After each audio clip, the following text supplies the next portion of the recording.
Dictation start होगी 5 second बाद।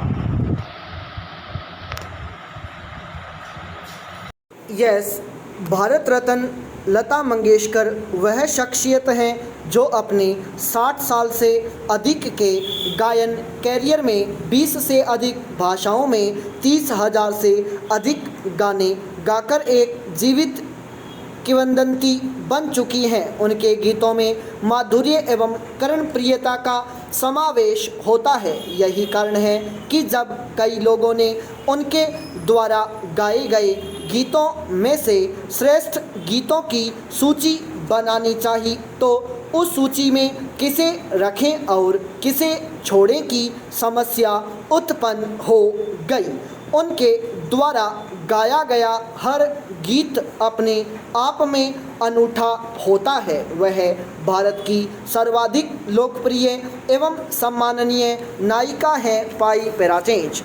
स्वर कोकिला के नाम से मशहूर लता मंगेशकर का जन्म 28 सितंबर 1929 को मध्य प्रदेश के इंदौर शहर में एक मध्यम वर्गीय मराठी परिवार में हुआ था। उनके पिता पंडित दीनानाथ मंगेशकर संगीत प्रिय एवं थिएटर से जुड़े व्यक्ति थे, इसलिए उन्होंने अपनी बड़ी बेटी लता को 5 वर्ष की उम्र से ही संगीत की शिक्षा देनी शुरू की। संगीत की और अधिक रुझान के कारण लता की औपचारिक शिक्षा ठीक से नहीं हो सकी। जब वे 7 वर्ष की थीं तो अपने परिवार के साथ महाराष्ट्र आ गईं। उन्होंने 5 वर्ष की उम्र से ही अपने पिता के साथ एक रंगमंच कलाकार के रूप में अभिनय करना शुरू कर दिया था।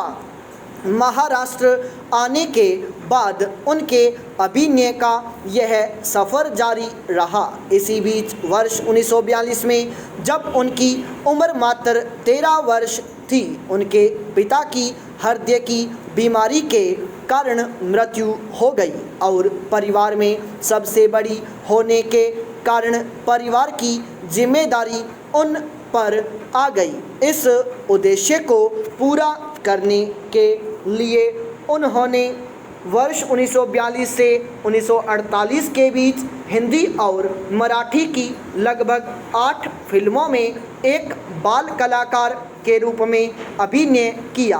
13 वर्ष की आयु में ही उन्होंने फिल्मों के लिए गाना शुरू कर दिया।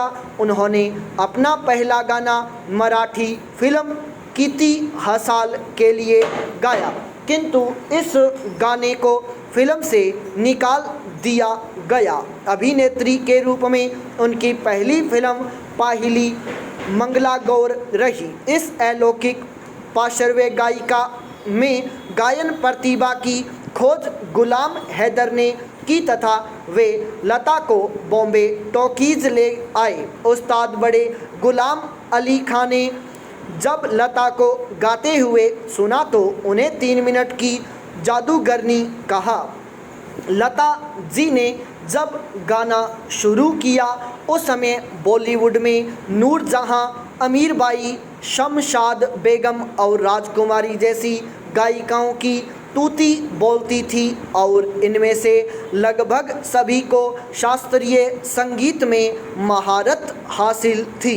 ऐसे में इन सब के होते हुए लता के लिए पार्श्व गायिका के रूप में अपना स्थान हासिल करना आसान काम नहीं था, किंतु प्रकृति प्रदत्त मधुर आवाज़ एवं अपने नियमित अभ्यास के बल पर लता ने जल्द ही सफलता का स्वाद चखना शुरू कर दिया। वर्ष 1949 में खेमचंद्र प्रकाश के संगीत निर्देशन में महल फिल्म के लिए गाए गए उनके गीत आएगा आने वाला आएगा ने धूम मचा दी और लोग उनकी सुरीली आवाज़ के दीवाने हो गए। इसी वर्ष रिलीज़ हुई फिल्म अंदाज, जिसके लिए उन्होंने नौशाद के संगीत निर्देशन में गाया था, और बरसात, जिसके लिए उन्होंने शंकर जयकिशन के संगीत निर्देशन में गाया था।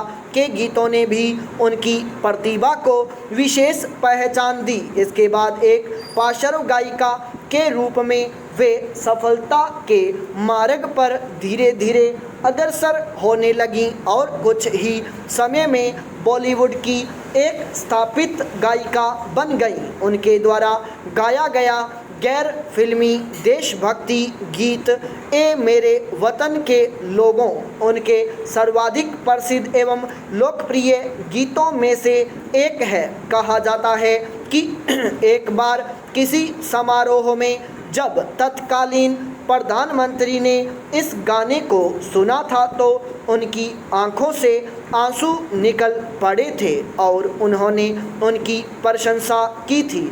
60 दशक के अपने सर्वाधिक लंबे गायन कैरियर में उन्होंने 40 के दशक की मधुबाला, मीना कुमारी, वैजयंतीमाला जैसी नायिकाओं से लेकर 20वीं सदी के अंतिम दशक की काजोल, माधुरी दीक्षित, करिश्मा कपूर जैसी नायिकाओं को भी अपनी आवाज़ दी। अपने कैरियर के दौरान उन्होंने मदन मोहन, नौशाद शंकर, जयकिशन, ख्याम, एस.डी. बर्मन, आर.डी. बर्मन, कल्याण जी, आनंद जी एवं लक्ष्मीकांत प्यारीलाल जैसे प्रतिष्ठित संगीतकारों के साथ काम किया। उन्होंने मोहम्मद रफ़ी, मुकेश एवं किशोर कुमार जैसे महान गायकों के साथ भी अनेक युगल गीत गाए। वर्ष 1974 में उन्होंने दुनिया में सर्वाधिक गीत गाने का Guinness book of world record बनाया। वर्ष 1974 में ही लंदन के रॉयल एल्बर्ट में उनकी आवाज़ को कंप्यूटर की मदद से जांचा गया तथा विश्व में सर्वश्रेष्ठ पाया गया। लता जी इस हॉल में प्रदर्शन करने वाली पहली भारतीय महिला बनी। बाद में वर्ष 1980 के बाद से संगीत में आई फूहड़ता को देखते हुए उन्होंने केवल बड़े बैनर की फिल्मों के लिए ही गाना स्वीकार किया। इनमें से राजश्री प्रोडक्शन, आर.के. पिक्चर्स और यशराज फिल्म्स प्रमुख थे।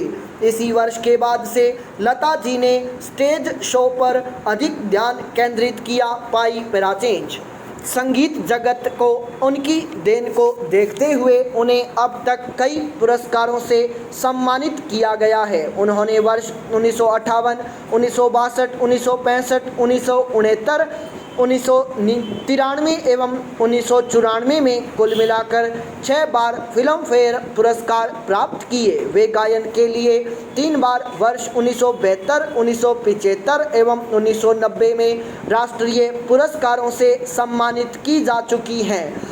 भारत सरकार ने उन्हें वर्ष 1969 में पद्म भूषण से अलंकृत किया। वर्ष 1984-85 में मध्य प्रदेश सरकार ने उनके नाम पर लता मंगेशकर अवार्ड देना शुरू किया। वे इस समय एकमात्र ऐसी शख्सियत हैं जिनके जीवित रहते हुए उनके नाम पर कोई पुरस्कार दिया जाता है। भारतीय फिल्मों में उनके योगदान को देखते हुए वर्ष 1989 में उन्हें दादा साहेब फाल्के पुरस्कार से सम्मानित किया गया। वर्ष 1993 में फिल्म फेयर ने उन्हें लाइफ टाइम अचीवमेंट पुरस्कार प्रदान किया। वर्ष 1996 में स्क्रीन ने भी उन्हें लाइफ टाइम अचीवमेंट पुरस्कार प्रदान किया। वर्ष 1997 में उन्हें राजीव गांधी पुरस्कार से सम्मानित किया गया। भारत सरकार ने वर्ष 1999 में उन्हें पद्म विभूषण से अलंकृत किया। जी सिने ने भी उन्हें वर्ष 1999 में लाइफ टाइम अचीवमेंट पुरस्कार देकर सम्मानित किया। इसके बाद वर्ष 2000 में आईफा एवं वर्ष 2001 में स्टारडस्ट ने भी उन्हें लाइफ टाइम अचीवमेंट पुरस्कार प्रदान किए। वर्ष 2000 में वे राज्यसभा की सदस्य चुनी गईं। भारत सरकार ने उनकी उपलब्धियों को देखते हुए वर्ष 2001 में देश के सर्वोच्च पुरस्कार भारत रत्न से सम्मानित किया। लता मंगेशकर ने अपने जीवन के संस्मरणों को पुस्तक का रूप दे दिया जो फूले व चीता नाम से मराठी भाषा में प्रकाशित है। यह उनकी पहली पुस्तक है जो वर्ष 1997 में विशेष चर्चित पुस्तक रही। स्टॉप।